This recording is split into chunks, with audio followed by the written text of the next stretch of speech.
सदियों से चली आ रही सतभक्ति की ऐसी धारा, ऋषियों, मुनियों, देवताओं और त्रिदेवों ने भी जिसका भेद ना पाया। भक्ति तो सभी करते हैं,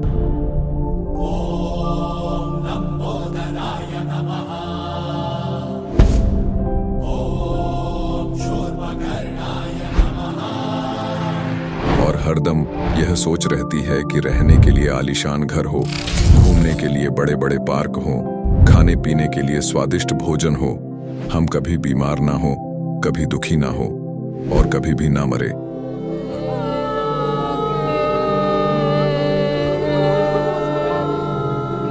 हरदम मौज मस्ती में रहे।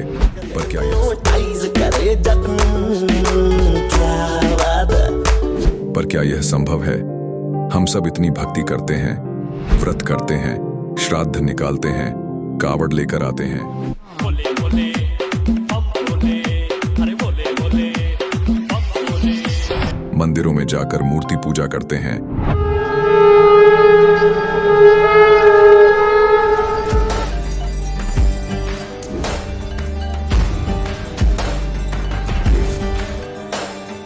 भानुकोटिभास्वरं भवाब्धितारकं परं नीलकण्ठमीप्सितार्थदायकं त्रिलोचनं कालकालमम्बुजाशमक्षशूलमक्षरम्। चर्च में जाकर प्रेयर करते हैं,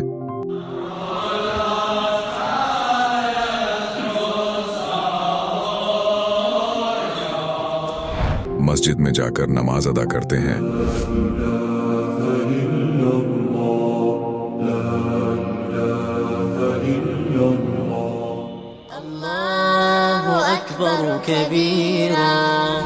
और गुरुद्वारों में जाकर माथा टेकते हैं,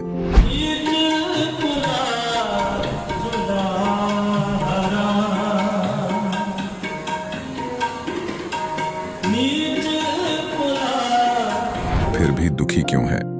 लेकिन क्या आप जानते हैं वो कौन सी भक्ति है? वो भक्ति जिसने मीरा को जहर से बचा लिया, ध्रुव और प्रहलाद की रक्षा की, अंधे को आंखें और बहरे को कान दिए, कोढ़ी को काया दी, दुखियों को सुखी जीवन दिया, मरने वाले को जीवन दान दिया और लाइलाज बीमारियों को दूर किया। जब संत रामपाल जी महाराज जी से दीक्षा ले ली थी, उसके बाद जब उनका कुछ विद इन मंथ कैंसर में राहत मिली। जैसे हम लोग परमात्मा का आदेश आया, हम लोग हॉस्पिटल गए और ऑपरेशन कराया। भगत जी 1 रुपया का भी दवाई माता जी को खाना नहीं पड़ा, और जो डॉक्टर कैंसर है बताते थे, वही डॉक्टर के मुख से हमने ये सुना भगत जी कि ये चमत्कार कैसे हो गया। तो हॉस्पिटल में दिखाया तो कैंसर घोषित कर दिया डॉक्टर ने यहाँ। तो फिर इसके इलाज के लिए घूमे, इलाज भी नहीं हुआ, तो फिर घर पे थक के बैठ गए। कैंसर के लिए जिंदल हॉस्पिटल में रहा, उसके बाद सपड़ा हॉस्पिटल में रहा, उसके बाद जयपुर को दिखाया, उसमें कोई इलाज नहीं हुआ। संत रामपाल जी महाराज जी ने चरणामृत प्रसाद दिया और आशीर्वाद दिया और भक्ति ज्ञान दिया, और उसके बाद मैं तंदुरुस्त हूँ। हर दिन में अपना सब कुछ खाता हूँ, मुझे कोई समस्या नहीं। मेरे को बीमारी ये थी सर कि ब्लड ट्यूब में मेरे को एक प्रकार का पस आ गया था और इन्फेक्शन हो गया था। उस इन्फेक्शन को डॉक्टर लोग वो कह रहे थे कि इसमें आपको ऑपरेशन करना पड़ेगा। आश्रम पहुंचने में परमात्मा का नामदान लिया और जो उन्होंने मुझे उपदेश दिया, उस उपदेश देने के बाद उन्होंने आशीर्वाद दिया। आशीर्वाद देने के बाद तत्क्षण में मेरा ये रोग वहीं के वहीं दर्द बिल्कुल ठीक हो गया। भक्ति सभी करते हैं, लेकिन उपरोक्त लाभ सिर्फ सतभक्ति से ही प्राप्त होते हैं। आज भी सतभक्ति करने वाले हजारों लाखों लोगों को शास्त्र अनुसार भक्ति का अद्भुत अनुभव प्राप्त हो रहा है। आइए जानते हैं ऐसे ही लाखों श्रद्धालुओं में से एक सतभक्ति करने वाले इस श्रद्धालु का अनुभव। सर नमस्कार। सर सत साहेब। सर क्या शुभ नाम है आपका? राम सिंह। सर कहाँ से आए हैं आप? शहर मिरिंडा, जिला रोपड़। सर संत रामपाल जी महाराज से नाम दीक्षा लेने से पहले आप क्या भक्ति साधनाएं करते थे? पहले देवी देवते भक्ति की, उसके बाद मैं 20 साल अमृत छक के रखे। तो उस दे नाल मेरी संतुष्टि नहीं हुई ते मैं संत अपना ना दे कृपाल सिंह दे उन्होंने ते नाम दीक्षा ली। ਨਾਮ ਦੀਕਸ਼ਾ ਲੈਣ ਤੋਂ ਬਾਅਦ 10 ਸਾਲ ਸਮਾਂ ਲੰਘ ਚੁੱਕਿਆ। ਫਿਰ ਮੇਰੇ ਸਰੀਰ 'ਚ ਜਲਨ ਹੁੰਦੀ ਸੀ, ਜਲਨ ਦੀ ਬਿਮਾਰੀ ਸੀ ਪੈਰਾਂ ਤੋਂ ਲੈ ਕੇ ਸਿਰ ਤੱਕ, ਤੇ ਕ੍ਰੋਧ ਵੀ ਆਉਂਦਾ ਰਿਹਾ। ਐਕਸੀਡੈਂਟ ਵੀ ਮੇਰੇ ਬਹੁਤ ਕਈ ਵਾਰ ਹੋਏ ਹੈ ਉਸ ਟਾਈਮ ਦੇ ਵਿੱਚ। ਤੇ ਵੈਸੇ ਮੈਨੂੰ ਪਰੇਸ਼ਾਨੀ ਇੰਨੀ ਹੋ ਗਈ ਸੀ ਹੱਦ ਤੋਂ ਜ਼ਿਆਦਾ। ਮੈਂ ਜਿਹੜੇ ਸੀਨੀਅਰ ਸੀਗੇ ਉਹਨਾਂ ਦੇ ਸਤਸੰਗ ਕਰਨੇ ਵਾਲਾ, ਉਹਨਾਂ ਨਾਲ ਵੀ ਗੱਲਬਾਤ ਕੀਤੀ ਕਿ ਮੇਰੇ ਨਾਲ ਇਹੋ ਜਿਹਾ ਕੁਛ ਹੋ ਰਿਹਾ ਕਿ ਮੈਨੂੰ ਕੋਈ ਹੱਲ ਦੱਸੋ ਕਿ ਮੈਂ ਬਚਾਂ, ਕਿ ਜਿੰਨੇ ਮੈਂ ਨਾਮ ਜਪ ਰਿਹਾ ਉਨੀ ਪਰੇਸ਼ਾਨੀਆਂ ਆ ਰਹੀਆਂ। ਤਾਂ ਮੈਨੂੰ ਕਿਸੇ ਨੇ ਸਤਸੰਗੀ ਨੇ ਮੈਨੂੰ, ਜਾਂ ਜੋ ਸਤਸੰਗ ਕਰਦੇ ਸੀਗੇ ਉਹਨਾਂ ਨਾਲ ਵੀ ਮੈਂ ਗੱਲ ਕਰਿਆ, ਤਾਂ ਉਹਨਾਂ ਨੇ ਇਹ ਨਹੀਂ ਦੱਸਿਆ ਕਿ ਮੈਂ, ਉਹਨਾਂ ਨੇ ਕਿਹਾ ਕਿ ਠੀਕ ਹੈ ਬਈ ਤੇਰੇ ਕਰਮ ਹੈ, ਜੇ ਤੇਰੇ ਕਰਮਾਂ 'ਚ ਹੈ ਉਸ ਤਰ੍ਹਾਂ ਤੈਨੂੰ ਮਿਲ ਰਿਹਾ। ਮੈਂ ਕਿਹਾ ਯਾਰ ਇਹ ਤਾਂ ਕੋਈ ਗੱਲ ਬਣੀ ਨਹੀਂ ਕਿ ਜਦ ਮੈਂ ਤਪੱਸਿਆ ਕਰ ਰਿਹਾ, ਗੁਰੂ ਨਾਲ ਜੁੜਿਆ ਹੋਇਆ, ਤਾਂ ਮੇਰੇ ਕਰਮ ਕੱਟਣੇ ਚਾਹੀਦੇ, ਕਿ ਮੈਨੂੰ ਦੁੱਖ ਥੋੜ੍ਹੀ ਆਉਣਾ ਚਾਹੀਦਾ, ਕਿ ਦੁੱਖ ਬਹੁਤ ਆ ਰਿਹਾ। ਚਲੋ ਜੀ ਸਮਾਂ 10 साल बीत चुके। बीतने के बाद मैं परेशान रहा।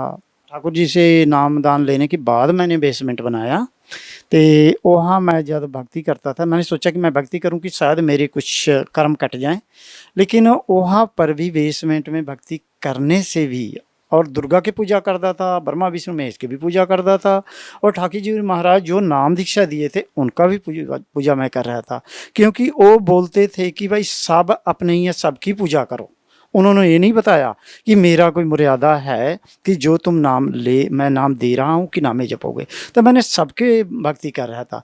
तो उस बेसमेंट में मैंने हवन वगैरह भी किया, हवन करने थे। मेरी जो पुकार थी, मुझे डर नहीं लगता था अंधेरे में भी, चाहे कहीं मुरगटिया में चले जाऊँ, कहीं भी चले जाऊँ, मुझे कोई भय नहीं। तो मैंने बोला, माँ से बोला कि माँ ये बताओ कि आप मुझे मोक्ष की प्राप्ति दे सकती हो। तब मुझे आवाज़ आई, तकरीबन 12-1 बजे रात में मैं बैठा था, मुझे आवाज़ आई कि नहीं बेटे, कि मैं मोक्ष की प्राप्ति नहीं दे सकती हूँ तुझे, कि मैं तुझे ती पुत्र धन दौलत सब दे सकती हूँ, इज्जत मान दे सकती हूँ, कि मैं मोक्ष की प्राप्ति नहीं दे सकती हूँ, क्योंकि मैं इत्थे तक मेरी पहुँच नहीं। फिर उसके बाद मैं बोला कि माँ मैं कहाँ जाऊँ, कि आप कृपा करो मुझे रास्ता दिखाओ। तो उन्होंने, अनुभव मुझे हुआ कि हाँ माँ मुझे बोल रही है कि कोशिश करो, तलाश करो, तू तलाश करो तुझे मिल जाएगा। तो तलाश करने के बाद मैं सोचता रहा, घर से भी लड़ता था कि मैं कहीं चले जाऊंगा, जंगल में चले जाऊँ, हरियाणा चले जाऊंगा, वहाँ जाके देखूंगा कोई संत मुझे मिलेगा।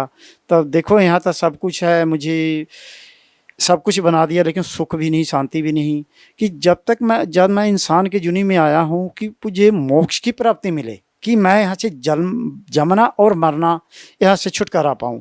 लेकिन मुझे कोई संत नहीं मिला। मैं बड़े अच्छे संतों से मैंने बात की, ऐसी कोई बात नहीं, संत ठाकुर जी महाराज से भी मैंने बात की। तो उसके बाद उनके स्वर्गवास हो गए, वो चले गए। पर तो बलजीत सिंह महाराज जी आए, उनसे भी मैंने बात की कि सर मुझे मोक्ष की प्राप्ति चाहिए। मैंने ना धन मांगी ना दौलत मांगी, लेकिन उन्होंने भी कुछ नहीं कहा। कि हाँ, उन्होंने कहा कि ठीक है तुम नाम जपो, भगवान भला करेंगे। लेकिन मुझे संतुष्टि नहीं हुई। संतुष्टि ना होने कारण मेरी तलाश शुरू थी कि मैं परमेश्वर से मिलूँ, परमेश्वर से मिलूँ। सर आप संत रामपाल जी महाराज की शरण में कैसे आए? हाँ जी, संत रामपाल जी महाराज के शरण में मैं ऐसे आया कि जसमेल दास जी, उन्होंने, संत रामपाल जी महाराज जी हरियाणा हिसार जब गए थे, नामदान लेकर आए थे, तब मेरी दुकान है, उस दुकान में आए और उन्होंने मुझे मोबाइल से सुनाया कि ऐसा है, ये चीज़ है कि आप नामदान लो कि वहाँ तुम्हारे सुधार हो जाएंगे। मैं 1-2 दिन मैंने कोई खास करके नहीं इंटरेस्ट ली। उसके बाद तीसरे चौथे दिन उन्होंने ये बताया कि साधना चैनल 7:40 पर उनकी सत्संग आती है, कि आप सत्संग सुनो। तो मैं अपने घर चले गया, उन्होंने फ़ोन की हाँ भाई सत्संग आ गया है, सत्संग सुनो। मैं सत्संग सुना। सत्संग सुनने के बाद 2 दिन 4 दिन 10 दिन सत्संग सुना। उसके बाद मेरे मन से बेचैनी आ गई, क्योंकि मुझे तलाश थी पहले से ही कि बेचैनी आई। मैं इनको बोला कि चलो मुझे ले चलो, नामदान दिवाओ। सर संत रामपाल जी महाराज से नाम दीक्षा लेने से पहले कुछ नियमों का पालन करना पड़ता है, सर वो नियम कौन से हैं? ये थे कि बीड़ी सिगरेट मीट अंडा शराब ते दान दहेज नहीं लेना, पराई औरत पराई दौलत कि इन्हां चीज़ां ते संकोच रखना कि नहीं लेना, अपने किरत कमाई करना, अपने घर परिवार जो बच्चे हैं उनके जो जैसे दुनियावी चलाओ, और नाम भी जपो, काम भी करो, और किसी के साथ ठगी नहीं करना। समझिए, ये मर्यादे थे, और कोई ऐसी गलत मर्यादे नहीं थे। जो मर्यादे वही थे कि आज से 300 साल पहले 10वें पातशाह ने चलाए सी दसवें पातशाह ने यही मर्यादे चलाए थे कि अगर आप सिख बनोगे, खालसा बनोगे, तो आपको पराई दौलत, औरत, दान दहेज, ठगी ठोरी सब छोड़ना पड़ेगा, तब आप मेरा सिख बनोगे।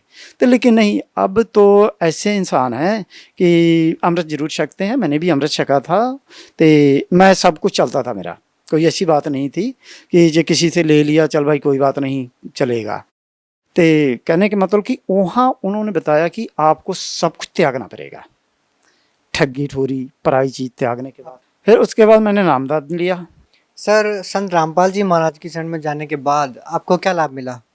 हाँ जी, संत रामपाल जी महाराज जी के पास जाने से मुझे लाभ, पहले लाभ था मेरी ये है कि मेरे शरीर में जलन की बीमारी थी, तकरीबन हर समय होती हो रहती थी, ऐसी कोई बात नहीं कि कोई दवाई से भी नहीं ठीक होता था, या कई बार मैं बहुत चंगे अच्छे डॉक्टर से, MBBS डॉक्टर से मैंने दवाई ली, लेकिन नहीं ठीक हुआ।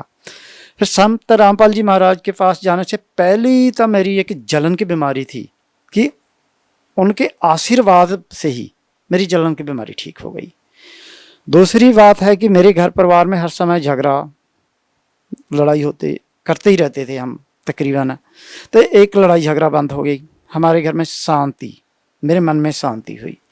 दूसरी लाभ है कि जो कारोबार, पहले मेरे पास पैसे आते जरूर थे पर जाते कहाँ थे ये मुझे मालूम नहीं होता था, अब मेरे घर में पैसे भी खर्चते हैं। पहले कभी घर वाली बीमार हो गई, कभी बच्चे बीमार हो गए, कभी मेरे पोते बीमार हो गए, लेकिन वो बात नहीं है। अब मैं बेशक मैं अकेला नामदान लिया हूँ, मेरे बच्चे नहीं लिए हैं, मुझे कोई ये नहीं कहते कि आप नामदान क्यों ले, उनको बहुत खुशी है कि जो आपको अच्छा लगता है ठीक है आप ले लिए नामदान, बहुत अच्छी बात है।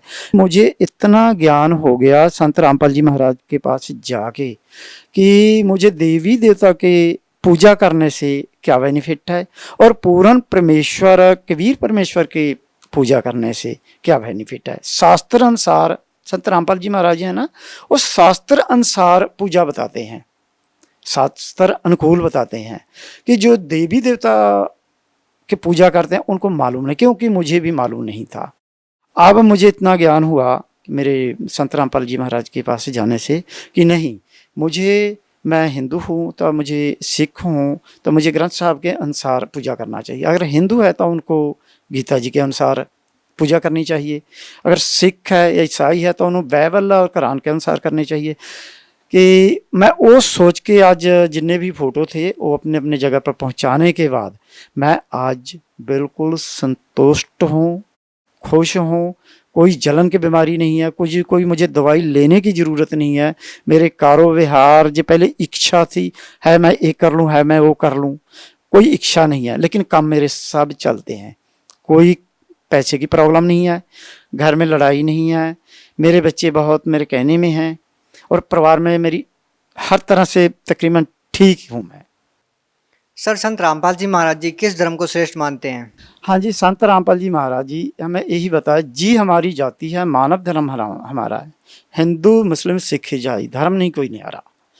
समझिए कि मेरे गुरु जी है कि धर्म प्रति कोई ऐसी बात नहीं करते कि वो सब ये कहते हैं कि बच्चे हैं हमारे, सब मेरे बच्चे हैं कि चाहे हिंदू है, चाहे मुस्लिम है, सिख है, चाहे ईसाई, उनके लिए कोई धर्म नहीं है, एक कोई है सब इंसान। इस करके मेरे गुरु जी के सोचने के अनुसार वही मैं सोचता हूँ कि मैं भी यही सोचता हूँ कि मैं घूमता फिरता हूँ, कारोबार मेरा पेपर का है, मैं हर एक इंसान से संपर्क है मेरा, मेरी भी सोच भी ऐसे ही होगी। जो मेरे गुरु जी ने मुझे बचाया उसका प्रभाव मेरे ऊपर भी है। मैं भी धर्म नहीं मानता हूँ क्योंकि मैं इंसान हूँ, जैसे गुरु जी मुझे समझाते हैं सिखाते हैं उसी तरह से मैं भी चलता हूँ। सर, कुछ लोगों का कहना है कि संत रामपाल जी महाराज अन्य धर्मगुरुओं की निंदा करते हैं। संत रामपाल जी महाराज अपने सत्संग प्रवचनों में अन्य धर्मगुरुओं के ऊपर कटाक्ष करते रहते हैं। सर, क्या संत रामपाल जी महाराज अन्य धर्मगुरुओं की निंदा करते हैं? नहीं, संत रामपाल जी महाराज मेरे किसी धर्मगुरु के निंदा नहीं करते। वो ये कहते हैं कि अगर आपको मालूम नहीं है, ये भी नहीं कहते कि आपको ज्ञान नहीं है, वो ये कहते हैं कि आप नहीं पढ़े शास्त्र को तो आप शास्त्र पढ़ो, कि मेरे पास ज्ञान गंगा किताब है, ठीक है, आप पढ़ लो, पढ़ के अपने ग्रंथ मिलाओ, मिलाने के बाद ठीक है मेरे पास आओ, आम चर्चा कर लो, बैठो, बड़े प्यार सत्कार से बुलाते हैं, निमंत्रण देते हैं कि आप आओ मेरे पास बैठ के बातचीत करो, अगर ठीक है तो आओ मेरे साथ जुड़ के, जितने भी आत्मा हैं सबको तलाश है परमेश्वर की, आप इसको भरमाओ मत, इसको तबाह मत करो, इसको लाइन। ठीक है, मैं ये नहीं कह रहा हूँ कि मैं परमेश्वर हूँ, लेकिन ज्ञान देखो, जो शास्त्र में लिखा हुआ है उसको मानो। आप मुझे भी मत पूछो कि मैं क्या हूँ। अब शास्त्र 4 वेद है, चारों वेद में पढ़ो और देखो, उसके अनुसार ज्ञान दो। और मेरे पास ठीक है, मेरे पास आके जैसे भी है विचार करो, जो भी है। कि जो मेरे गुरुजी हैं, किसी को भरमाते नहीं, किसी की निंदा नहीं करते हैं। वो तो एक गंदे नाले से घिरे हुए इंसान को निकाल के ना अच्छे स्वस्थ पानी में और परमेश्वर के साथ जोड़ना चाहते हैं। परमेश्वर के साथ जितने जो धर्मगुरु हैं वो, क्योंकि उनको ज्ञान नहीं है। ज्ञान इस करके नहीं कि काल ने पहले ही भरमाया हुआ है। सर, आप भगत समाज को क्या संदेश देना चाहते हैं? भगत समाज को मैं संदेश तक क्या दे सकता हूँ, मेरी कोई आवश्यकता नहीं, इतने योग्य मैं नहीं हूँ। लेकिन मैं ये ज़रूर कहूँगा भगत समाज को कि देखो, ये समय से बार बार नहीं आता कि आप और कुछ नहीं तो ज्ञान गंगा पुस्तक है और कई ऐसी पुस्तक हैं कि पुस्तक मंगाएं, पढ़ें। अगर पुस्तक भी नहीं मंगा सकते हैं आप तो सत्संग आते हैं तो सत्संग सुने। सत्संग सुनने के बाद आप नाम दीक्षा लें। हर एक ज़िले में तकरीबन नाम दान देने का वो बनाया हुआ है सिस्टम कि नामदान लें। नामदान लेने के बाद अपनी जीवन सफल कराए। तो यह तो हम बार बार आए, लाखों बार, करोड़ों बार, कदे कुत्ता, कभी गधा, कदे कुछ। ये तो सब जानते हैं कि इंसान के जुनी मिलना बहुत मुश्किल है। 1,84,000 जुनी के बाद वो भी भुला भटका मिल जाता है, लेकिन बहुत मुश्किल है कि जब जानते हुए भी अगर फिर भी हम कोशिश नहीं करेंगे। देखो, कोई भी संत है या कोई भी देवी देवता है मेरे चाचे नहीं, मेरे ताए नहीं। हम आजकल दुनियावी तौर से काम ये करते हैं कि मुझे बेनिफिट कैसे होना चाहिए। जब मैं दुनियावी, क्योंकि मैं ले जा नहीं सकता हूँ, फिर भी मैं सोचता हूँ कि मुझे बेनिफिट कैसे होना चाहिए। जबकि मुझे जो आत्मा है ये मरती नहीं, ये भी मालूम। यह फिर कुत्ते गधे के जूनी में जन्म होगा, फिर क्या हाल होगी, कैसे हम रहेंगे, कैसे समय व्यतीत करेंगे, घोड़ा बनेंगे, क्या बनेंगे। तो मेरे संत रामपाल जी महाराज कहते हैं कि बच्चों, आप परेशान मत हो, ज्ञान समझो, पढ़ो। पढ़ने के बाद आओ, नाम दीक्षा लो, अपने घर में अपने बच्चों को कमा के खिलाओ और अपने घर में रहो। कि मैं संदेश यही देना चाहता हूँ कि देखो, सब भाई बहन से मेरी यही प्रार्थना है कि आप संत रामपाल जी महाराज से नाम दीक्षा लें और अपने जीवन के सुधार कराएं। सर, बहुत बहुत धन्यवाद। सत साहेब भगत जी। अब जगत गुरु तत्वदर्शी संत रामपाल जी महाराज जी के सत्संग के माध्यम से उस अद्वितीय आध्यात्मिक ज्ञान के बारे में जानते हैं, जिसके माध्यम से आप भी प्राप्त कर सकते हैं ऐसे आध्यात्मिक, मानसिक और भौतिक सुख जो अभी तक आपने सिर्फ मीराबाई, ध्रुव, प्रहलाद जैसे कुछ ही भक्तों की जीवन कथा में सुने होंगे। अब सुनिए तत्वदर्शी संत के संग शास्त्र अनुकूल भक्ति सत्संग, ऐसा अद्वितीय आध्यात्मिक ज्ञान जिसका है सर्वधर्मों के पवित्र शास्त्रों में प्रमाण। अब देखो, तब जोल्हा मन कीन तिवाना, रामानंद सो कही उत्पाना, मैं सुत पायो बड़ो गुणवंता, कारण कौन बखे नहीं संता। हे संत, ये किस कारण से भोजन नहीं खा रहा। रामानंद ध्यान तब धारा, जुल्हा सो तब वचन उचारा, पूर्व जन्म ते ब्राह्मण जाति। तो पहले ब्राह्मण था, तेरी कोई सेवा में कमी होगी। हरी सेवा की नहीं भली भांति, और कुछ तो सेवा हर की चूका, तो कुछ हर की परमात्मा की सेवा में भक्ति में चूक होगी। चाहते हैं भयो जुल्हा का रूपा, प्रीति प्रभु गह तोर लीनी, ताते उद्धान में सुत तो दीनी। परमात्मा तेरे से प्रसन्न हो गया, तो इसलिए तुझे वहां जंगल में पुत्र दिया। अब नीरू कहता है, हे प्रभु जस की ना तस पायो, मैंने दिशा क्रियाओं तो बर लिया, पर आरत हो तो दर्शन आयो। मैं दुखी हो करके संकट में तेरे पास आया हूँ। सो कहिए उपाय गुसाई, बालक अक्षुधावत कुछ खाई। रामानंद अस युक्ति विचारा, तुम सुत कोई ज्ञानी अवतारा। तेरा पुत्र कोई विद्वान पुरुष है, कोई अच्छी आत्मा है। बछिया जाही बैल नहीं लागा, वो बछिया ला जिसने बैल ने टच भी नहीं किया हो। सो ले ठाड़ करते ही आगा, उसके पास लाकर खड़ी कर दे। वह कुंवारी बछिया लिया। दूध चले ते थनते दूध ही धरो छिपाई, अक्स उदावंत जब होवे ता कह देव खवाई। जुल्हा एक बछिया ले आया, कंवारी बछिया, जाके संग बैल नहीं लागा। और चलो दूत कोई मरम न पावा, चलो दूत जुल्हा हरसाना, राख छिपाए काहू नहीं जाना। अब यहाँ दूत शब्द है ना, इसमें ये भी इन्होंने, अब दूत कौन था जो ये यहाँ लिखा गया, वो भगवान शंकर आए थे और वो फिर चले गए, अचानक अंतर ध्यान हो गए। तो उन्होंने ये सोचा था, नीमा ने, ये कोई भगवान का भेजा हुआ दूत था और मैं दूत था और इसने मेरा संकट निवारण कर दिया। अब यहाँ देखो, दूध तब पीवत नाम कबीरा, दूध तब पीवत नाम कबीरा, खेलत संत संग मत धीरा। अब यहाँ हम इतना ही लेंगे। अब इन्होंने कहा कि चला दूत कोई मरम नहीं पावा। दूत कौन था? वो गरीबदास साहिब ने इसका अच्छा वर्णन दिया है कि शिव उतरे शिव मंडल ते, अवगत बदन विदोगे, मैं के बदन कमल खुशी हुए, लिया ईस को गोदे। अब पहले आपको थोड़ा सी सुनाते हैं। दूध न पीवे न अनभक है, गरीबदास जी की वाणी है।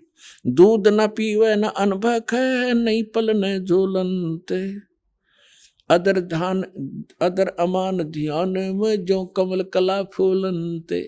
कबीर परमात्मा कुछ खा पी नहीं रहे थे और जैसे कमल का फूल, एक कमल के फूल के अंदर, कमल के पेड़ या पौधे फूल में एक ऐसा गुण होता है, अब जैसे कमल किसी सरोवर में उग गया और किसी कारण से कोई दरिया नदी टूट जाती है और उसमें पानी भरना प्रारंभ हो जाता है और उसका सतर उठना शुरू हो जाता है, 1-2 घंटे में 2 फुट उठ जाता है जल, तो 2 फुट कमल साथ ही साथ बढ़ेगा। चाहे 10 फुट पानी चढ़ जाए, वो साथ ही साथ बढ़ता चला जाएगा, यानी इतना स्पीड तो बढ़ता है। तो यहाँ उसकी तुलना की है कि परमात्मा कुछ खा पी नहीं रहे थे छोटे से बालक, और फल फूल ऐसे रहे थे जैसे कमल फूला करे, ऐसे स्पीड तय शरीर विकसित हो रहा था। शिव उतरे शिवपुरी से, अवगत बदन विनोदे, मैं के कमल खुशी भये, फिर लिया ईस को गोद। भगवान को गोद में ले लिया शिव जी ने। नजर नजर से मिल गई, किया ईस परिणाम, धन मोमन धन पूर्णा, ये धन का सीनी काम। शिव जी ब्राह्मण से साधु रूप में खड़े हुए, दोनों की जब नजर मिली परमात्मा की और शंकर जी की, तब उस साधु रूप में उस माई से और नीरू और नीमा से कहा था शंकर जी ने कि धन है नगरी जा ऐसे महापुरुष के चरण टिके। ये तो परम संत है, कोई वो समझ नहीं सके शिव जी वो भगवान है। 7 बार चर्चा करी, बोले बालक बहने, दोनों की 7 बार चर्चा हुई। 25 दिन का बालक और बोला और आपस में बतलावे शंकर जी से। 7 बार चर्चा करी, बोले बालक बहने, शिव को कर मस्तक धरा, ल्या मोमन एक धैन। मोमिन हे मुसलमान, सिर पर हाथ धर दिया शंकर भगवान ने उस नीरू के, और जा एक देनू ल्या, गाय ल्या कंवारी। अन ब्यावर को दूहत है, दूध दिया तत्काले, पीवे बालक ब्रह्म गति, ता शिव भय दयाले। अब ये तो आपको 250 वर्ष पहले, तो 280 वर्ष पहले लगभग गरीबदास जी ने उच्चतरार्थ की, 600 वर्ष पहले धर्मदास जी ने परमात्मा की महिमा को लिखा, कबीर सागर। अब दिखाता हूं पवित्र वेद, इन पवित्र सदग्रंथ आपको दिखा दिए हैं। ऋग्वेद मंडल नंबर 9 और सूक्त नंबर 1 और मंत्र नंबर 9 में आपको प्रमाणित करते हैं कि वो परमात्मा जब शिशु रूप धारण करके आता है, उसके परवरिश की लीला कंवारी गायों से होती है। ये देखिएगा, ऋग्वेद मंडल नंबर 9 और 10 ये इकट्ठे हैं। ये कहाँ से छपा है? प्रकाशक है सार्वदेशिक आर्य प्रतिनिधि सभा, महर्षि सिद्धांत भवन, रामलीला मैदान, नई दिल्ली से। और कौन इसके भाषा करने वाले, अनुवाद करने वाले, और कहाँ से छपी है? मुद्रक है Prince offset printer 1510 Pataudi house नई दिल्ली, दरियागंज नई दिल्ली। ये देखिएगा,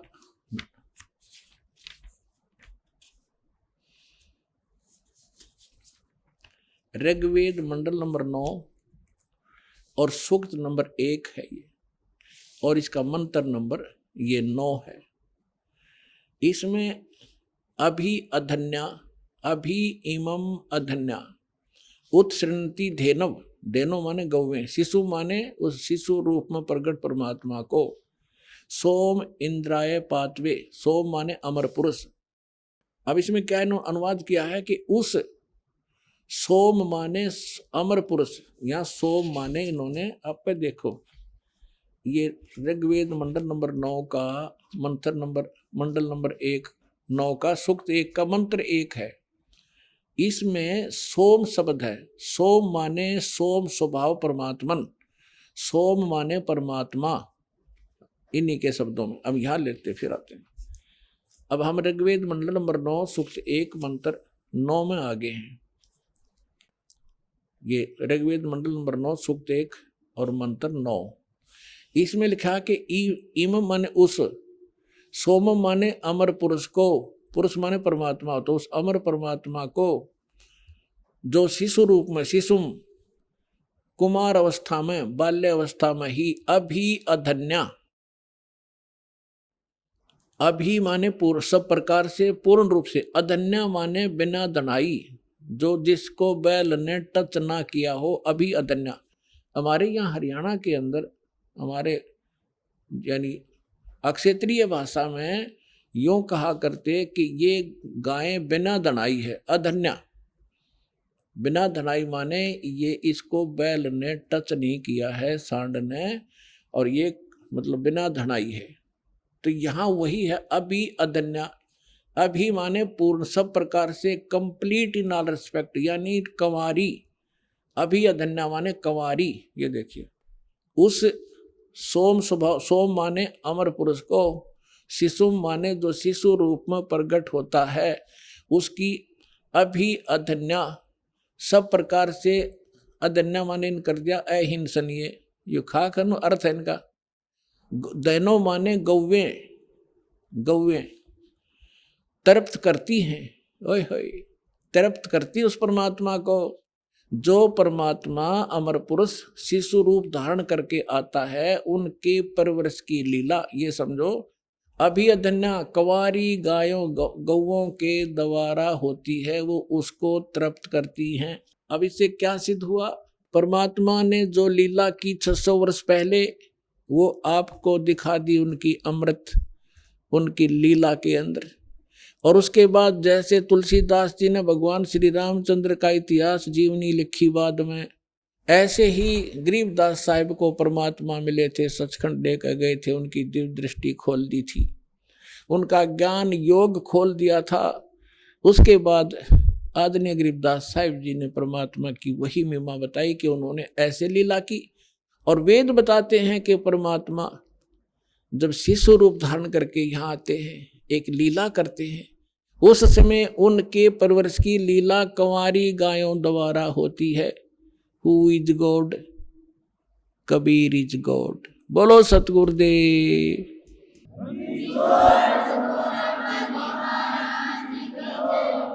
गुणात्माओं, धन है आपके माता पिता जिनसे जन्म हुआ।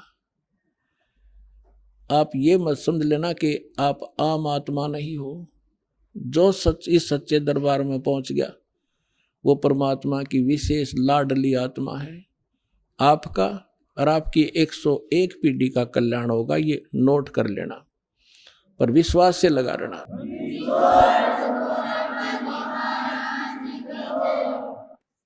परम पिता परमात्मा पूर्ण ब्रह्म, सारी सृष्टि के रचनहार कबीर परमेश्वर,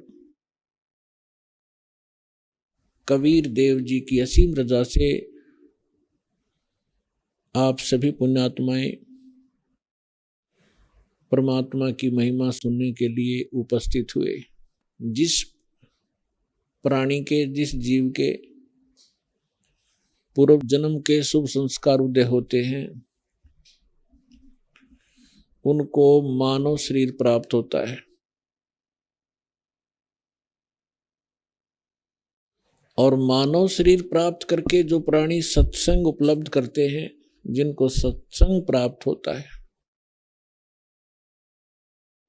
वो और भी ज्यादा शुभ संस्कारी हंस होते हैं। परमात्मा कबीर परमेश्वर जी हमें याद दिलाते हैं, मानुष जन्म पाय कर जो नहीं रटे हरि नामे, जैसे कुआ जल बिना बनवाया क्या काम। परमेश्वर जो हमारे जनक हैं, जो हमारे हितैषी हैं, और जो हमें यथार्थ तत्व ज्ञान और यथार्थ भक्ति विधि बताने के लिए स्वयं ही यहाँ इस काल के लोक में प्रवेश होते हैं। सतलोक से अपने निज सुख में स्थान से चलकर वो भगवान आते हैं। वही आकर के हमें ज्ञान कराते हैं कि आप जिस लोक में रह रहे हो, ये लोक काल का है, और काल के अर्थ से आप परिचित हैं। श्रीमद् भगवत गीता अध्याय नंबर 11 के श्लोक नंबर 32 में गीता ज्ञानदाता श्री कृष्ण जी में प्रवेश करके ये काल बोल रहा है। ये कह रहा कि अर्जुन, मैं काल हूं और सभी लोकों का नाश करने के लिए अब प्रवृत्त हुआ हूं। अब श्री कृष्ण जी तो पहले ही अर्जुन के साथ थे, तो श्री कृष्ण ये नहीं कह सकते कि मैं काल हूं और अभी सबको खाने के लिए अब प्रवृत्त हुआ हूं, अब मैं प्रगट हुआ हूं। ये काल कौन है, इसके विषय में रह रहकर सत्संग के माध्यम से बताया गया है और बताते रहेंगे। आज थोड़ा सा विषय दूसरा रहेगा। तो श्री कृष्ण जी के अंदर प्रवेश करके ये काल बोल रहा है। ये खुद कह रहा है कि मैं काल हूं और सबका नाश करने के लिए प्रकट हुआ हूं। तो इससे सहज समझ में आ सकता है, विचार किया जा सकता है कि जिसको हम भगवान मान रहे थे वो तो काल है। जिससे हम सुख की आशा करते थे, उसके पास सुख नाम की वस्तु नहीं है। जैसे कोई अंगारों से, अग्नि से और शीतलता खोजने की चेष्टा करता है, तो उसको ज्ञान नहीं है। किसी ने भ्रमित कर रखा है, उसको हाथ जला रहा है रह रहकर। ठीक इसी प्रकार अब तक जितने ऋषि, महर्षि, साधु, संत हुए हैं, जो परमात्मा से परिचित नहीं हो पाए, जिनको भगवान मिले नहीं, उन्होंने इस काल को ही परमात्मा जानकर इससे सुख प्राप्ति के लिए हजारों वर्षों तक अपने शरीरों को गला दिया सुख की प्राप्ति में। अब प्रश्न यही उठता है कि जहां अंगारे बरस रहे हों और वहां पर शीतलता की आशा जो करता है, तो वो अज्ञानी व्यक्ति होता है। तो अभी तक हम अज्ञानी थे इस काल के लोक में, और हम सुख खोज रहे थे। तो परमेश्वर ने आके बताया कि जिसको आप सुख मानते हो, किसको सुख मानते हो? जो निर्धन है वो सोचता है कि धनवान सुखी। धनवान ये सोचता है कि राजा सुखी। धनी सोचता है कि मेरे सामने भी बहुत सी प्रॉब्लम आती हैं, समस्याएं आती रहती हैं। कहीं चोरी का डर है, कभी कोई टैक्स देना पड़ता है, कभी कुछ करना होता है, तो वो सोचता है कि राजा सुखी। परमात्मा कहते हैं राजा को स्वप्न में भी सुख नहीं होता। राजा लोग अंत में वो सोचते हैं कि स्वर्ग के देवता सुखी होंगे। स्वर्ग के देवता सोचते हैं कि इस इंद्र को सुख घना है, क्योंकि वो देवताओं का राजा है। अब इंद्र की हिस्ट्री कहानी आप पढ़ोगे पुराणों के अंदर, इंद्र जैसा दुखी प्राणी नहीं।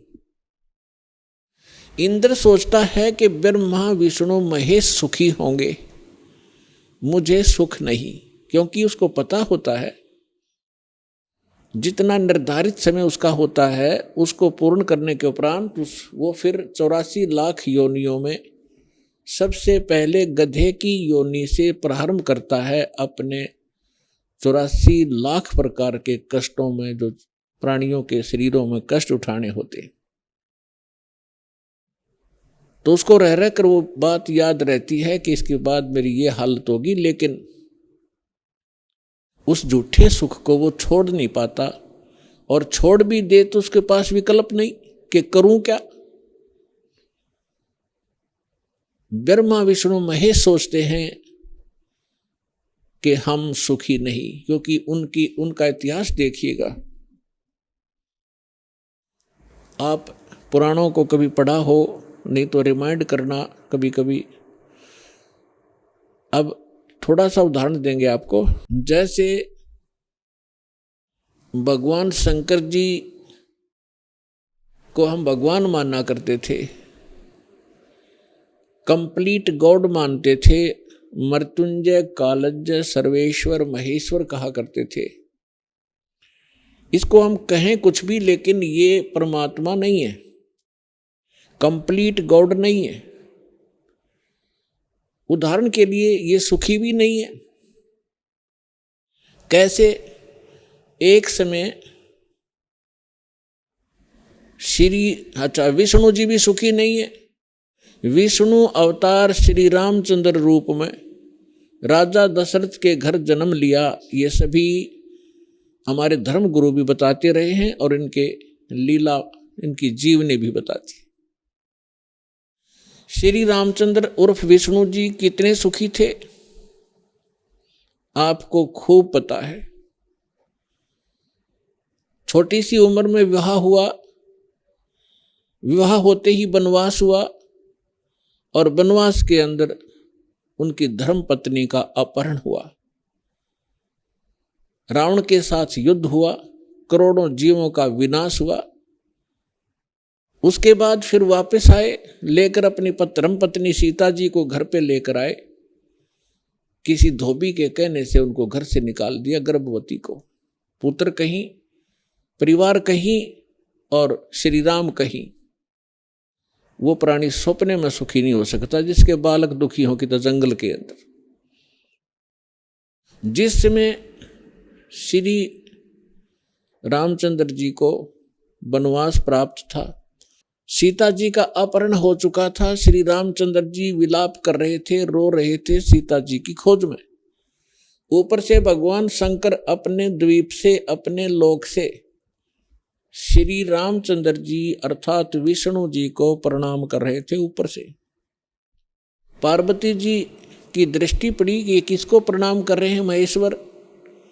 पूछने पर पता चला कि नीचे जो व्यक्ति रो रहा है, वृक्षों से लिपट लिपट कर रो रहा है, पशुओं से गले मिल रहा है, उनसे पूछ रहा है मेरी सीता कहाँ गई, उसको ये प्रणाम कर रहा है। और उसको विष्णु भगवान का अवतार बता रहा है कि भगवान विष्णु है।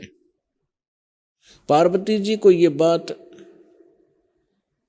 अच्छी नहीं लगी, उसको विश्वास नहीं हुआ कि सचमुच ये व्यक्ति जो सामने रो रहा है और जिसकी पत्नी का अपहरण हो चुका है, जिस कारण से रो रहा है, तो ये भगवान नहीं हो सकता। पार्वती जी ने कहा कि जो व्यक्ति रो रहा है आप उसको भगवान बता रहे हो, मुझे विश्वास नहीं।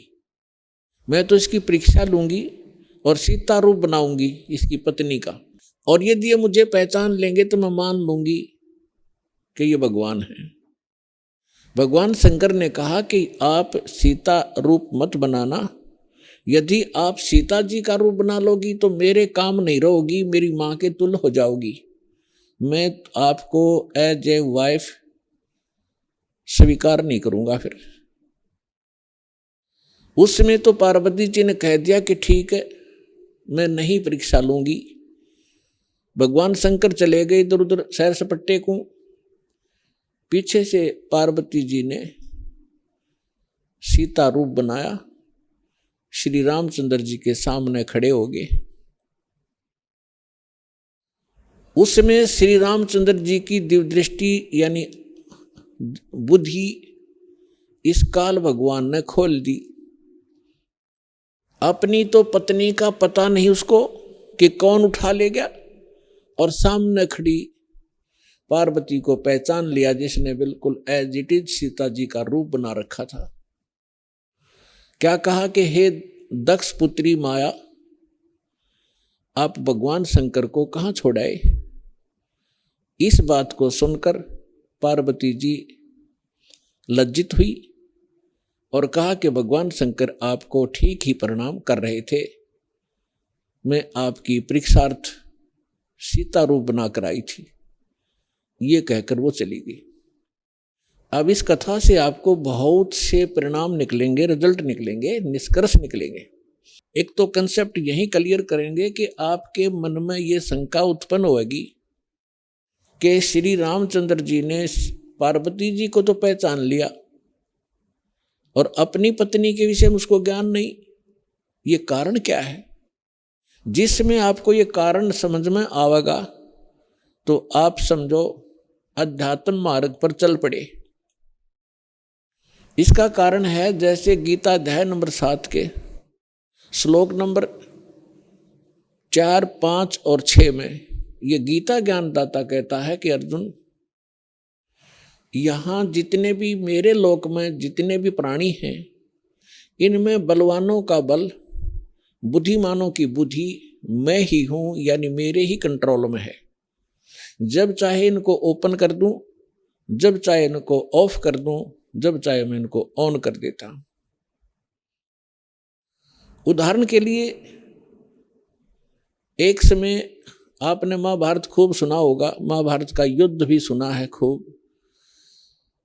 महाभारत के युद्ध के दौरान अर्जुन ने अपने धनुष के माध्यम से इतना नरसंहार किया था और सूरवीर कहलाए थे। एक तीर से 100 व्यक्तियों को मार डालते थे। वही गांडीव धनुष सुप्रसिद्ध था उसका। जिस समय श्री कृष्ण अर्थात विष्णु जी श्री कृष्ण रूप में देवकी के गर्भ में जन्मे थे, उसके बाद उन्होंने श्री कृष्ण रूप में जो का लीला की थी, जीवन व्यतीत किया था, अंत समय में उनकी मृत्यु एक शिकारी के विषाक्त तीर से हुई थी और पांडवों को उसने वहां बुलाया था। अंत समय में पांडवों से श्री कृष्ण जी ने कहा था कि आप इन सभी औरतों को जितनी द्वारका के अंदर है सबको अपने साथ ले जाओ।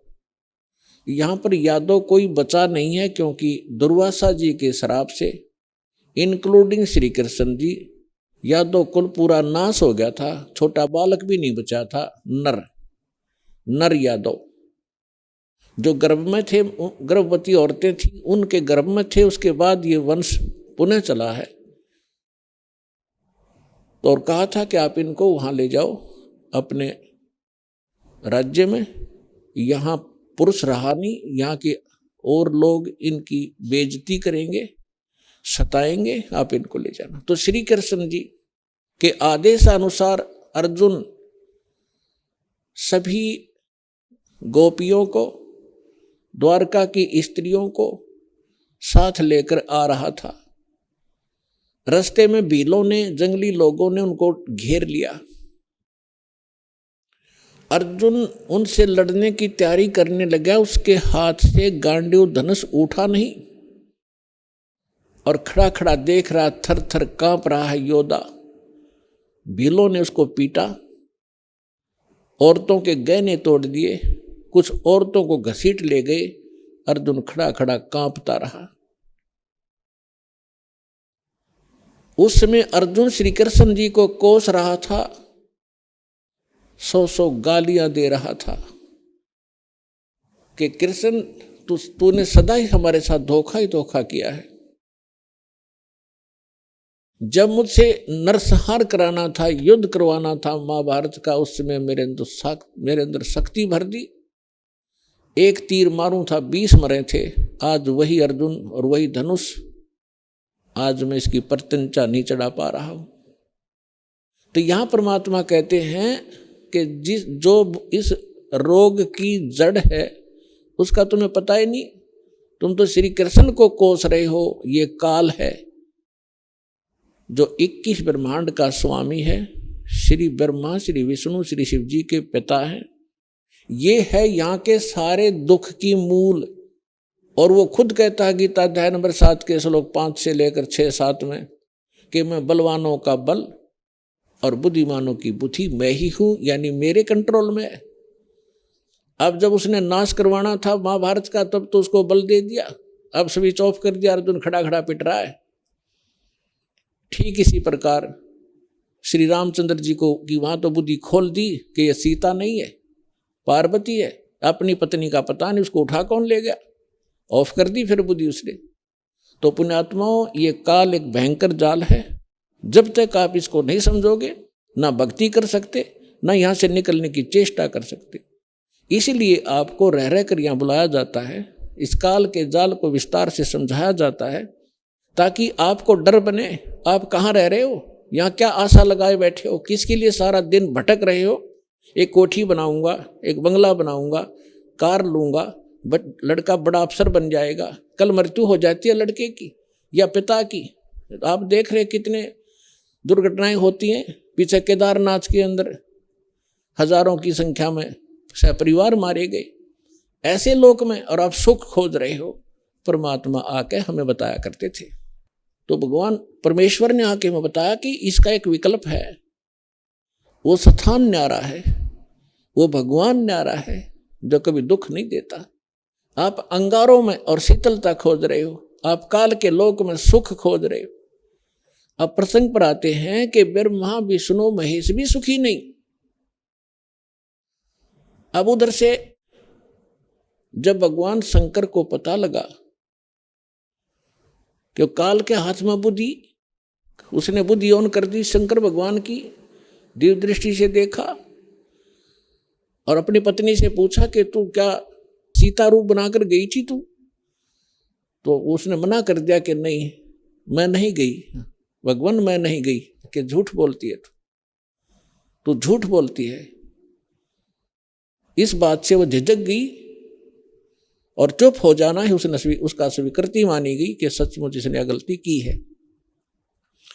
तो भगवान शंकर ने पार्वती जी से अपनी पत्नी के रूप में उससे व्यवहार करना बंद कर दिया, बातें करना भी बंद कर दी। एक तरफ मौन साध कर बैठा रहते थे, बहुत ही कम बोलने लगे और कहने लगा कि मैंने आपको एक वफादार माना था, आपके ऊपर मैं वो विश्वास करता था कि मेरी धर्मपत्नी कभी मेरे को डिसीव नहीं करेगी, धोखा नहीं दे सकती। और जब आप मुझे धोखा दे सकते हो तो फिर बाकी संसार से मुझे क्या लिंक रहा, क्या विश्वास रहा। और साफ कह दिया कि तू मेरी माँ का रूप धारण कर चुकी है, मेरी पत्नी रूप में नहीं स्वीकार्य हो सकती। जैसे श्री ब्रह्मा जी सबसे बड़े, विष्णु जी सेकंड नंबर के, शंकर भगवान तीसरे नंबर के। तो बड़े भाई की पत्नी माँ के तुल्य मानी जाती है। तो उसने कहा भगवान शंकर ने कि आपने मेरे बड़े भाई की पत्नी विष्णु की पत्नी का रूप बना लिया सीता, इसलिए आप आज के बाद मेरी पत्नी नहीं माँ के तुल्य हो। अब वो समझ गई कि इन्होंने जो फैसला ले लिया अटल होता है। 10 दिन, 20 दिन, महीना, 6 महीने, वर्ष इंतजार की, लेकिन रिजल्ट निल रहा। भगवान शंकर ने उनसे कोई बात नहीं की। हमेशा क्षुब्ध रहते थे। अभी आपने सुने जगत गुरु तत्वदर्शी संत रामपाल जी महाराज के मंगलमय सत्संग प्रवचन। आइए अब सुनते हैं उन भक्तों के अनुभव जिन्होंने संत रामपाल जी महाराज के प्रमाणित ज्ञान से प्रभावित होकर नाम दीक्षा लेकर अनेकों लाभ प्राप्त किए।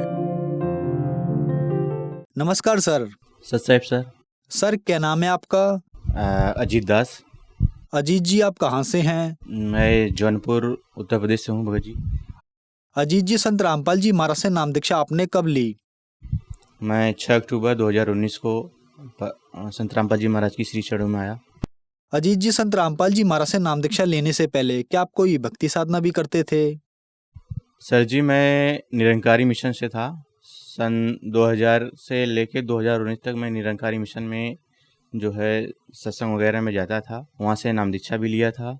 सर आपने बताया कि आप निरंकारी पंथ में लगभग 19 साल तक रहे, तो फिर संत रामपाल जी महाराज की शरण में आने का क्या कारण बना? सर संत रामपाल जी महाराज की शरण में आने का दास को ऐसे कारण बना, दास जो है भूत प्रेतों से बहुत दुखी था और आर्थिक रूप से भी दुखी था। तो मैं सोचा कि ओके, उसके बाद मेरी जो पत्नी है, पत्नी के ऊपर भी भूत आते थे और दास जब घर में सोता था वहाँ पे भूत प्रेत जो है मुझे आके दबाते थे। जैसे रात को 12-1 बजे 3 बजे कभी भी दबा देते थे, अकेला सोता था। मैंने बहुत लोगों के पास गया जो देवी देवताओं की भक्ति करते हैं, उनके पास गया कि मेरे साथ ऐसा ऐसा हो रहा है। तो उन्होंने बोले कि भाई आपके घर में बहुत सारे भूत हैं, उनकी वजह से प्रॉब्लम हो रही है। तो वो देखते थे, देखने के बाद जो है वो बोलते चलो आपको ठीक हो जाएगा, लेकिन 1 महीना 1.5 महीना ठीक रहता था, फिर वैसी प्रॉब्लम चालू हो जाती थी। यहाँ तक कि जो निरंकारी मिशन के जो लोग हैं, जो बुजुर्ग उसमें महाराज लोग हैं, उनसे मैंने बात किया कि जो है हमारे साथ ऐसा हो रहा है, मतलब भूत प्रेत हमें बहुत परेशान कर रहे हैं। तो बोलते हैं कि भाई भूत प्रेत होता ही नहीं। और तो दास के मन में यही है कि अब इनको हम कैसे बताएं कि भूत प्रेत होता है कि नहीं होता, ये मेरे साथ घट रही है, ये रियल हो रहा है। दास को इतना पता था कि मनुष्य जीवन जो है मोक्ष के लिए मिलता है, लेकिन जो है हम कहें कि जब हमारे जो निरंकारी मिशन में रहते हुए भी अगर हमें भूत परेशान कर रहे हैं तो हमें ये मोक्ष क्या खाक देगा। आज हमें डाउट हुआ कि हमें मोक्ष यहाँ से नहीं मिलेगा, और क्योंकि हम निरंकारी मिशन में जाते थे तो हमने सोचा कि ये सही मतलब सच्ची साधना है, इसके वजह से हम उसमें जो है मन लगा के भक्ति करते थे। भक्ति करने के बावजूद जब भूत परेशान करने लगे तो हमारे मन में परमात्मा ने प्रेरणा की कि जब ये भूत परेशान कर रहे हैं तो भगवान का मार्ग हो ही नहीं सकता। अगर भगवान का मार्ग होगा तो वहाँ पे भूत परेशान ही नहीं करेंगे। तो दास ने ऐसे चारपाई पे बैठा था, फिर मतलब दुखी मन से परमात्मा को याद किया कि हे परमात्मा आप कहाँ पे हो, अगर इस धरती पर हो तो कहाँ पे हो। 10 मिनट बाद जो है परमात्मा ने दास के अंदर प्रेरणा की कि बेटा चलो YouTube पे जो है भविष्यवाणी खोज। मैंने भविष्यवाणी को सर्च मारा, मैंने YouTube तुरंत निकाला और YouTube पे मैंने भविष्यवाणी को सर्च मारा। मैंने भविष्यवाणी को सर्च मारने के बाद उस भविष्यवाणियों में राजेश भटनागर जी बता रहे हैं कि नास्ट्रेडमस ने भविष्यवाणी की थी, फ्लोरेंस ने भविष्यवाणी की थी, कई ऐसी भविष्यवक्ता हैं जो संत रामपाल जी महाराज के ऊपर भविष्यवाणी किए हैं कि वो ऐसा महान संत आएगा जो ऐसे आध्यात्मिक ज्ञान वो खोलेगा, उस ज्ञान से पूरी दुनिया नतमस्तक होगी। और जितने अपने को ज्ञानी कहलाएंगे, जितने भी बड़े बड़े धर्मगुरु हैं, वो सब जो है शर्म से झुक जाएंगे उस ज्ञान के आगे। तो वो जगत का तारणहार होगा। तो दास को बहुत खुशी हुई। फिर लास्ट में जब परमात्मा संत रामपाल जी महाराज का नाम बताते हैं कि वो संत कोई और नहीं, वो संत रामपाल जी महाराज हैं, तो मैंने अपने ऐसे माथे पे हाथ मारा कि आज तक वो संत रामपाल जी महाराज भारत देश में हैं और उनका नाम तक मैं नहीं जानता। तो मैंने जैसे ही संत रामपाल जी महाराज का मैंने यूट्यूब पे नाम डाला, हम कहे अगर आप सच्चे गुरु हो इस धरती पे, आप ही जगत के तारणहार हो, तो मैं आपके सत्संगों से पकड़ लूँगा कि आप जो है सच्चे गुरु हैं। तो दास ने जो है वेद से कंपेयर किया, वेद से गुरु जी का ज्ञान कंपेयर किया, कुरान से किया, बाइबल से किया, फिर गुरु ग्रंथ साहब से किया, गीता से किया। जब सारे ज्ञान को मैंने कंपेयर किया, उसके बाद मालिक का ज्ञान मैंने सुना। सुनने के बाद मेरी आत्मा यही बोली कि आप ही वो संत हो, जगत के तारणहार हो। दुनिया कुछ भी कहे लेकिन आप ही वो सच्चे गुरु हो, और आप ही हो आप ही हो जिससे सबका मोक्ष होगा। फिर उसके बाद मैंने संत रामपाल जी महाराज की श्री चरण कमलों में आके नाम दीक्षा लिया। अजीत जी, संत रामपाल जी महाराज की शरण में आने के बाद क्या आपको कोई लाभ भी मिले? जी हाँ भगत जी, दास को बहुत सारे लाभ हुए परमात्मा की दया से। पहला लाभ तो हुआ, जो मैं भूत प्रेत बाधा से परेशान था, हमारे घर में जो भूत आते थे, तो वो परमात्मा ने दया की है, आज भूत प्रेत नहीं आते, सब भाग गए। उसके बाद जो है दूसरा लाभ हुआ दास को, हमारे पिताजी को राइट साइड किडनी में 9.3 mm की स्टोन था, तो उस स्टोन को हम बाबा रामदेव जी की दवा है, जौनपुर से हम करते थे, एक डॉक्टर थे BMS के, वहाँ से हम करते थे। तो उनकी जो है मतलब लगभग 6 महीने तक हमने दवा खिलाने के बाद अल्ट्रासाउंड करवाने के बाद जो है पथरी जो है निकली नहीं, वैसी की वैसी थी। तब उसके बाद जो है तब पिताजी जो है निरंकारी में थे, तो फिर उसके बाद पिताजी को मैंने बोला कि स्वयं परमात्मा आए हैं सदगुरु श्री रामपाल जी महाराज के रूप में इस धरती पे, आप उनकी शरण में आओ, नाम दीक्षा लो और परमात्मा दया करेंगे।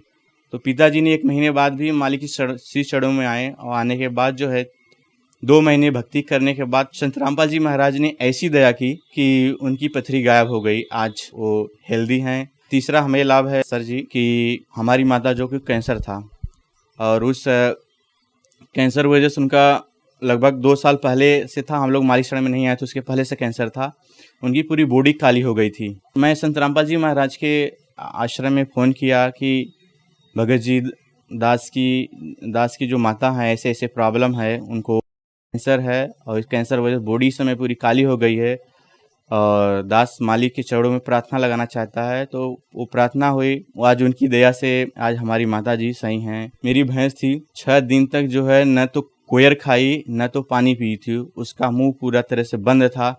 और उसके बाद जो है जो डॉक्टर उस ये हमारे बस की बात नहीं है, इस भैंस को सिर्फ परमात्मा बचा सकते हैं, भगवान ही बचा सकते हैं, और आपकी नसीब के ऊपर।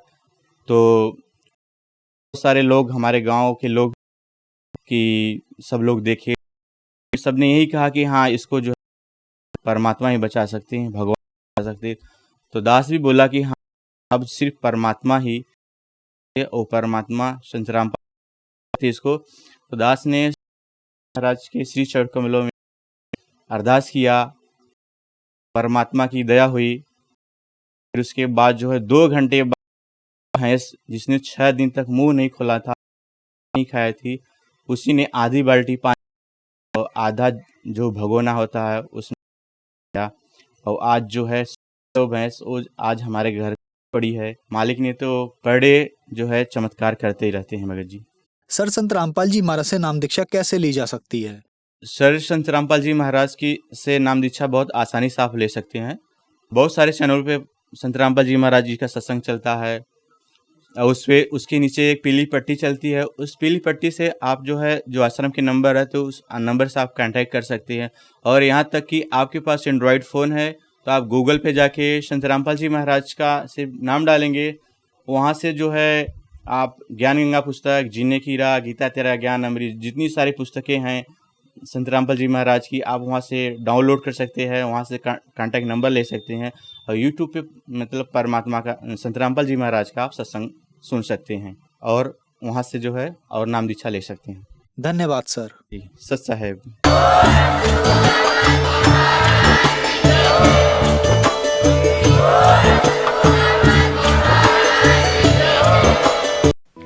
आप सुन रहे थे जगत गुरु तत्वदर्शी संत रामपाल जी महाराज के मंगल प्रवचन। अधिक जानकारी के लिए संपर्क करें।